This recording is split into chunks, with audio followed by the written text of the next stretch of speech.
रहीम अस्सलाम वालेकुम नाजरीन, आप यूट्यूब चैनल देख रहे हैं। मैं इमरान खान हूं। एक के बाद एक चीज हुकूमत के गले पड़ रही है और वजह सिर्फ इमरान खान। जेल में बैठा हुआ आदमी इनके ऊपर इतना हावी हो गया कि बैनुल अक़वामी सतह पे या पाकिस्तान के अंदर इनके तमाम फैसले कैदी नंबर 804 के इर्द गिर्द घूम रहे हैं। अब जब तक ये कैदी नंबर 804 को अपने दिमाग से नहीं निकालेंगे तब तक ये कोई दिमाग के साथ फैसला कर नहीं पाएंगे, तब तक कोई ऐसा फैसला नहीं कर पाएंगे जिसमें दानिशमंदी हो। मिसाल के तौर पे वादिये तीरा वाला जो ऑपरेशन है वो भी इनके गले पड़ गया। आज आप पाकिस्तान में कोई इलेक्शन, कोई सर्वे करवा ले, पाकिस्तान की एस्टेब्लिशमेंट की औकात 5% भी नहीं रह गई। ये इमरान खान ने करके दिखाया। आसमा जहांगीर कितनी कोशिश की, नहीं कर पाई।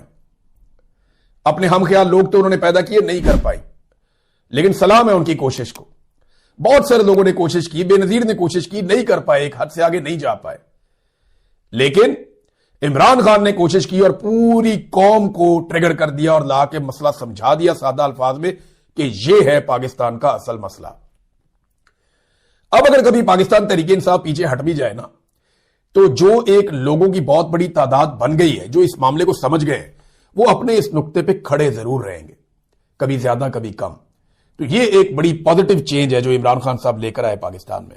अब हुआ ये कि गुज़िश्ता रात एक स्टेटमेंट जारी कर दिया वजारत इत्तलात ने और एक नोटिफिकेशन निकाल दिया कि वादिये तीरा में तो ऑपरेशन ही कोई नहीं हो रहा, और यह कहना शुरू कर दिया कि वहां से लोगों को निकालने का तो हमने कहा ही नहीं, ये तो लोग खुद निकल रहे हैं वहां से, या सूबाई हुकूमत इसके ऊपर सियासत कर रही है।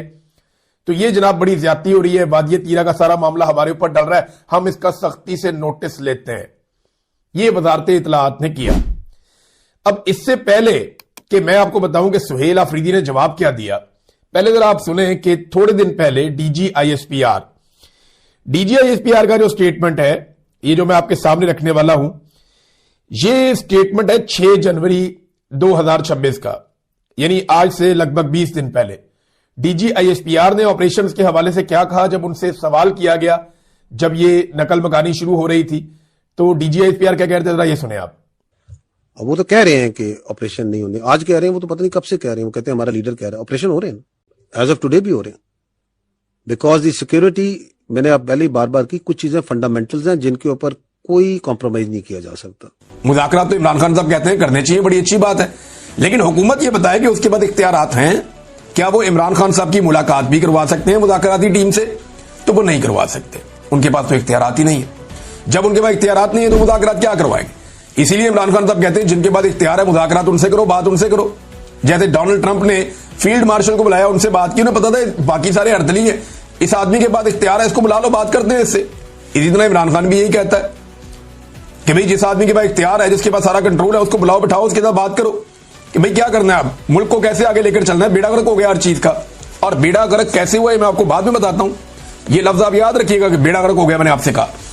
आगे आप ये देखें कि तहरीक इंसाफ तहरीक चलाने के लिए जो आपको ग्राउंड पे चीजें चाहिए होती हैं वो सारी मुकम्मल है। इस वक्त बदतरीन महंगाई है, खौफनाक बजट हुकूमत ने पेश किया है आईएमएफ का दिया हुआ, जिसने लोगों की कमर तोड़ दी है। अमीर आदमी के लिए आसानियां पैदा की जा रही हैं, गरीब आदमी जिनकी तादाद बहुत ज्यादा है उनके लिए मुश्किलात पैदा की जा रही हैं। पाकिस्तान तकरीबन आधे पाकिस्तानी इस वक्त गुर्बत की लकीर से नीचे चले गए हैं। किसान मुकम्मल तौर पर तबाह हो चुका है, बेरोजगारी अपने उरूज पे है, 6% वाली बेरोजगारी 22% पे पहुंच गई है। मईशत तबाही के दहाने पर खड़ी है, बल्कि तबाह हो चुकी है। बैड गवर्नेंस पाकिस्तान में अपनी जगह पे है।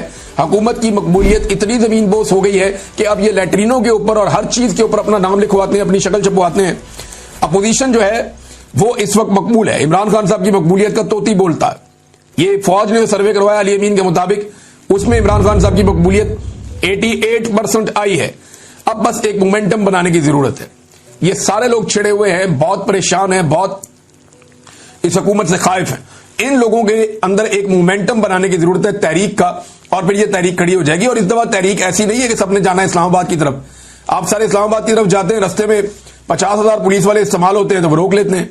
अब अपने अपने शहरों में, अपने अपने इलाकों में, अपनी अपनी जगहों पे अगर मुल्क को बंद किया जाएगा तो बड़ी मुसीबत बन जाएगी इस हुकूमत के लिए। अच्छा, इस मोमेंटम को बनने से पहले तोड़ना एक वजह और भी है कि जरूरी है। देखिए 29 नवंबर 2025 को आर्मी चीफ के 3 साल मुकम्मल हो रहे हैं। उसूलन इस तारीख को एक आर्मी चीफ रिटायर हो जाता है, लेकिन इन्होंने 2 साल की एक्सटेंशन ली हुई है। तो आर्मी चीफ चाहेंगे कि 29 नवंबर 2025 तक की तारीख जो है वो पुरसकून अंदाज में गुजर जाए। इस डेट से पहले मुल्क में कोई एहतजाजी तहरीक या कोई ऐसी अनइवन चीजें ना हो जिनकी वजह से यह मामला छिड़ जाए। लिहाजा वो ये चाहेंगे कि बिल्कुल पुरसकून अंदाज में 29 नवंबर 2025 का दिन गुजर जाए और उसके बाद वो 2 साल के लिए दोबारा उनकी एक्सटेंशन हो जाएगी। तो इस सूरत हाल में जो है वो फिर बाद में तहरीक चलती है तो देखेंगे क्या होगा, लेकिन वो चाहेंगे कि ये वक्त गुजर जाए और इसके लिए कोशिश अब की जा रही है। और कभी मुज़ाकरात, कभी बैकडोर चैनल, कभी ये वाली कहानी, कभी ट्रक की बत्ती। तो ये सारी ट्रक की बत्तियां इससे पहले भी हमने ऐसी बहुत देखी हैं। इमरान खान साहब को तो बहुत दफा ऑप्शन दिए गए, यानी अब उन्हें क्या ऑप्शन दिया जाएगा। आमिर डोगर साहब ने जो इंकशाफ किया था वो ये देखें आप। आमिर डोगर साहब हैं, ये हामिद मीर साहब के प्रोग्राम में इंकशाफ कर रहे थे कि इमरान खान को जिस दिन गिरफ्तार किया गया उससे एक दिन पहले इमरान खान के पास कुछ लोग भेजे गए थे कि आपको सुबह गिरफ्तार कर दिया जाएगा, अगर आप मुल्क से जाना चाहते हैं तो लाहौर एयरपोर्ट पर जहाज खड़ा है, आप दुनिया में जहां जाना चाहते हैं जा सकते हैं। मगर इमरान खान ने बैरून मुल्क जाने से इनकार कर दिया। आमिर डोगर कहते हैं कि इमरान खान को बार बार मुल्क से बाहर जाने का कहा गया, जब वो जेल में चले गए तब भी उन्हें मुल्क से बाहर जाने का कहा गया। उन्हें यह भी कहा गया कि आप हाउस अरेस्ट हो जाएं, लेकिन इमरान खान साहब ने किसी किस्म की डील नहीं ली। उन्हें 8 फरवरी के इलेक्शन से पहले और 8 फरवरी के इलेक्शन के बाद भी बार बार डील देने की कोशिश की गई, लेकिन उन्होंने डील नहीं ली।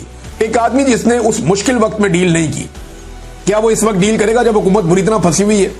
मुझे नहीं लगता कि इमरान खान कोई डील करने जा रहा है। पाकिस्तान के लिए वो एस्टेब्लिशमेंट से बात करना चाहते हैं कि भाई बेड़ा गर्क हो गया मुल्क का, अब निकलो बीच में से, आओ मैं तुम्हें रास्ता बना कर दूं, तुम निकल जाओ। और इसके लिए अगर नवाज शरीफ से भी बात करनी पड़े तो कोई घाटे का सौदा नहीं है। एक दफा फौज को सियासत से निकाल दें तो पाकिस्तान आगे बढ़ सकता है, इसके अलावा और कोई रास्ता नहीं है। नाज़रीन, मैं आपको कह रहा था ना कि तबाही फेर दी है, अब वो चीज मैं आपके सामने रखने जा रहा हूं कि किन चीजों को मैं ये कह रहा था कि बुरी तरह पाकिस्तान में तबाही फेरी गई है। कौन से बड़े बड़े जो है वो कंपनियां हैं जो पाकिस्तान को छोड़कर चली गई, जैसे कि माइक्रोसॉफ्ट पाकिस्तान में बंद करके अपने दफ्तर जा रही है। 25 साल से वो यहां काम कर रहे थे, अब वो छोड़कर पाकिस्तान को जा रहे हैं। तो ये तो पाकिस्तान के लिए एक बड़ा नेगेटिव है, बहुत बड़ी तादाद में लोग बेरोजगार हो जाएंगे। इसमें रिजवान गलज़ई साहब ने बड़ा अच्छा काम किया, उन्होंने एक रिपोर्ट तैयार की है, उसमें चंद उन बड़ी कंपनियों के नाम बताए हैं जो पाकिस्तान से अपना कारोबार बंद करके चले गए। शेल कंपनी अपने 77.42% जो शेयर्स है वो बेचकर जून 2023 में चली गई। पार्को पेट्रोलियम कंपनी अपने 50% शेयर्स बेचकर पाकिस्तान से चली गई। 2023 दिसंबर में टेलीनॉर पाकिस्तान भी बंद हो गया, चला गया पाकिस्तान से। ऊबर कंपनी, यानी वो किसी और को बेचकर चले गए, ऊबर कंपनी वो भी बंद हो गई। और उनकी एक और कंपनी है क्रीम, वो भी बंद होने का उन्होंने ऐलान कर दिया कि वो भी बंद हो जाएगी, 1-2 माह पहले उन्होंने ऐलान किया था। प्रॉक्टर एंड गैम्बल कंपनी वो भी बंद हो गई, वो बेचकर चले गए। सीमेंस कंपनी वो भी बेचकर चले गए। यानी बहुत सारी ऐसी कंपनियां हैं जो पाकिस्तान छोड़कर जा रही हैं। मोबाइल फोन बनाने वाली कंपनियां वो भी पाकिस्तान छोड़कर जा रही हैं। जो कंपनियां पाकिस्तान में आना चाहती थी वो अब कानों को हाथ लगा रही हैं कि जी हम नहीं आ रहे। अब तक के लिए इतने, अपना ख्याल रखिएगा, अपने चैनल का भी। अल्लाह हाफिज।